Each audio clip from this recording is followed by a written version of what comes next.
पूरे यूट्यूब पर आप अगर इस रेसिपी को अगर ढूंढेंगे तो भी नहीं मिलने वाली है। ऐसी रेसिपी आज मैं आप लोगों के साथ में शेयर करने वाली हूँ। और अभी गर्मी जैसे ही लगी है, मतलब अभी अप्रैल का महीना चल रहा है और अभी मार्केट में बहुत सारे आम आने लग गए हैं।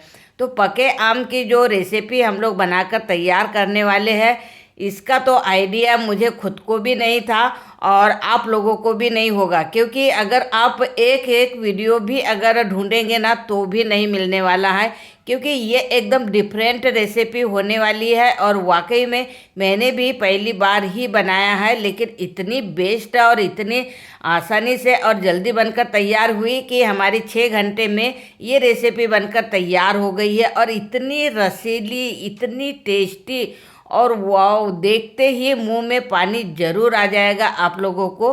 तो चलिए इसे हम बनाना चालू करते हैं। तो सबसे पहले तो हमें लेना है आम। तो यहाँ पर मैंने कल ही आम लेकर आई थी और आमों को मैंने फ्रीज में रख दिया था। वैसे ठंडे करने की ज़रूरत नहीं पड़ती है, लेकिन अभी गर्मी का मौसम चल रहा है तो आम वगैरह जल्दी ख़राब हो जाते हैं, तो मैं फ्रीज में ही रख कर मतलब रख दिए थे। और अभी मुझे आज इसकी बनाना है। सुबह मॉर्निंग में ही आज इस रेसिपी को बनाकर तैयार कर रही हूँ, क्योंकि जब हमारे कोई दिमाग में अगर कोई आइडिया आता है ना, तो बिल्कुल भी वेट नहीं होता है, ऐसा लगता है कि तुरंत ही इसे बनाए। बस सारे आमों को मैंने अच्छे से धुल लिया और धुलने के बाद में फिर हमें इसकी करना है कटिंग। अब कटिंग हमें नॉर्मल ही करना है, ऐसा नहीं है कि भाई आप कोई शेप में काट रहे हो तो ही हमारी ये रेसिपी इतनी बेस्ट बन सकती है। और ये रेसिपी बनाने के लिए ना हमें ना कोई मशीन की ज़रूरत पड़ी, ना कोई साँचे की ज़रूरत पड़ी, और इतने जल्दी बनकर तैयार हुई कि आप जब पूरी रेसिपी देखेंगे ना तो आपको खुद को भी विश्वास नहीं होगा। क्योंकि मुझे पता है कि ये अगर आप रेसिपी ढूंढेंगे ना तो भी कहीं नहीं मिलने वाली है, एकदम ऐसे हटकर और यूनिक। और आप लोगों को पता है अभी ना जो सीजन हमारा आम का जब भी आता है ना, तो सभी के घरों में आम पन्ना हो गया, आम पापड़ हो गया, खटाई हो गई, बहुत सारी आम की रेसिपी बनाकर हम लोग तैयार करते हैं। तो ये देखिए पूरे आमों को हमने इसका मतलब छिलका निकाल लिया है और अब हमें मिक्सर के जार में इसका पेस्ट बनाकर तैयार करना है। पानी वगैरह कुछ भी ऐड नहीं करना है, क्योंकि आमों में वैसे ही बहुत सारा पानी होता है। बस डायरेक्ट हमें इसे पीस लेना है और इतना अच्छा स्मूथली पेस्ट बनाकर तैयार होता है ना कि मैं क्या ही बताऊँ। तो बस इस तरीके से हमें सारे आमों का पेस्ट बनाकर तैयार कर लेना है। जैसे ही हमारा पूरे आमों का पेस्ट बनकर तैयार हो जाएगा, उसके बाद में इसे हमें साइड करना है और दूसरा बर्तन लेना है और छलनी लेना है। छलनी से पूरा पल्प हमें छान लेना है। खैर वैसे इसमें कोई गुठली वगैरह नहीं रहती है, क्योंकि आम वैसे ही बहुत सॉफ्ट होता है, लेकिन फिर भी बाई चांस अगर रह जाए तो आप छान लीजिए। छानने के बाद में फिर हमें कोई भी कढ़ाई या बर्तन जिसमें भी हमें पकाना है उसमें हमें ट्रांसफ़र कर देना है और फिर हमें रख देना है इसे गैस पे। गैस पे हमें कम आंच पे ही रखना है, कम भी नहीं और तेज़ भी नहीं, मीडियम आंच पे ही रखना है। 2 से 3 मिनट तक मीडियम आंच पे रखें और फिर एकदम से हमें कम कर देना है गैस को। गैस को कम करने के बाद में लगभग इसे हमें 5 मिनट तक पकाना है ऐसे ही। 5 मिनट जैसे ही हमारा हो जाएगा, उसके बाद में हमें इसमें आधा कटोरी शक्कर ऐड करना है। और ये मेरे ना 1 किलो आम है, तो 1 किलो आम में आधे से पौना कटोरी शक्कर हमारी काफ़ी हो जाती है मिठास के लिए। और ये उसके बाद में शक्कर को मिक्स होते तक, मतलब पूरी घुलते तक हमें इसे ऐसे ही पकाते रहना है। उसके बाद इलायची पाउडर डाल देना है और चटपटा सा हमें इस रेसिपी को बनाने के लिए डाल देना है चाट मसाला।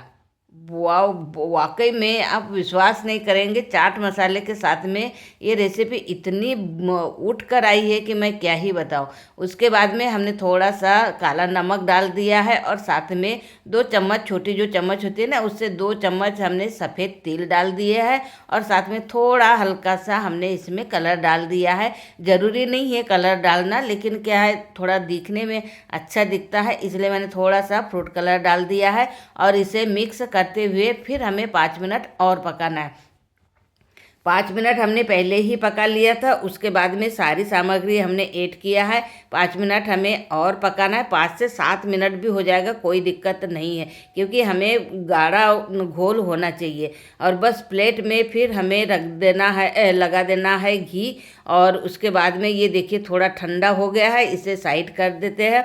अब हमें लेना है एक पन्नी, और पन्नी में जो हमारा घोल गाढ़ा हो गया है और ठंडा भी हो गया है, अब उसे हमें पन्नी में भर लेना है। और भरने के बाद में इसे रबड़ बैंड से पैक कर देना है। अब इसमें ना हम मशीन से इसलिए नहीं बना सकते हैं क्योंकि ये अभी उतना मतलब गाढ़ा नहीं होता है ये, क्योंकि अगर ज़्यादा गाढ़ा करने जाएंगे ना तो इसकी जो सेंट होती है ना वो थोड़ी जले टाइप की आएगी। इसलिए हमें मशीन की ज़रूरत भी नहीं पड़ेगी और ज़्यादा देर तक भी नहीं पकाना है। बस 10 से 12 मिनट ही हमें इसे पकाना है।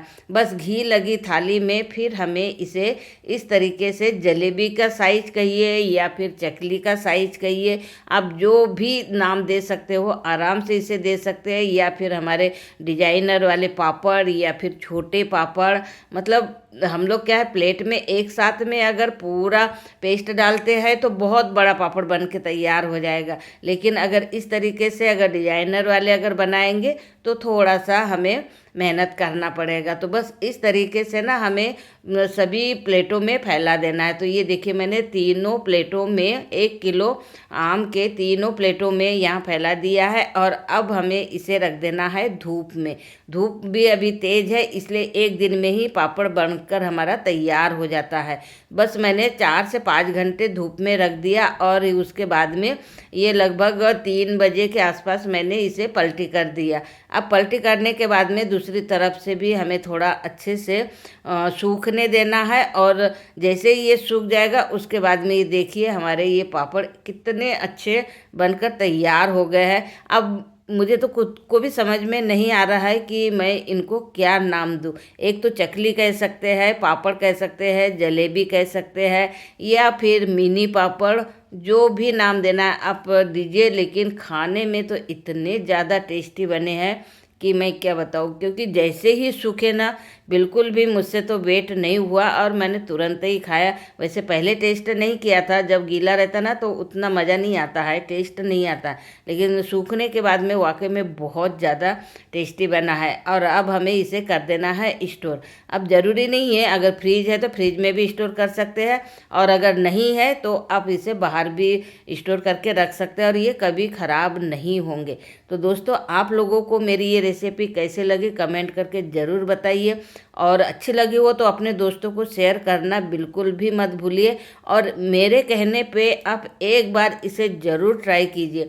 एक बार जब आप बना लोगे ना तो आप सोचोगे कि मैंने अभी 1 किलो के बनाए, अगली बार मैं 2 या 3 किलो के तो ज़रूर बनाऊंगी ही बनाऊंगी। इतने ज़्यादा टेस्टी लगते हैं। तो चलिए मिलते हैं नेक्स्ट रेसिपी के साथ में। Thank you, bye bye.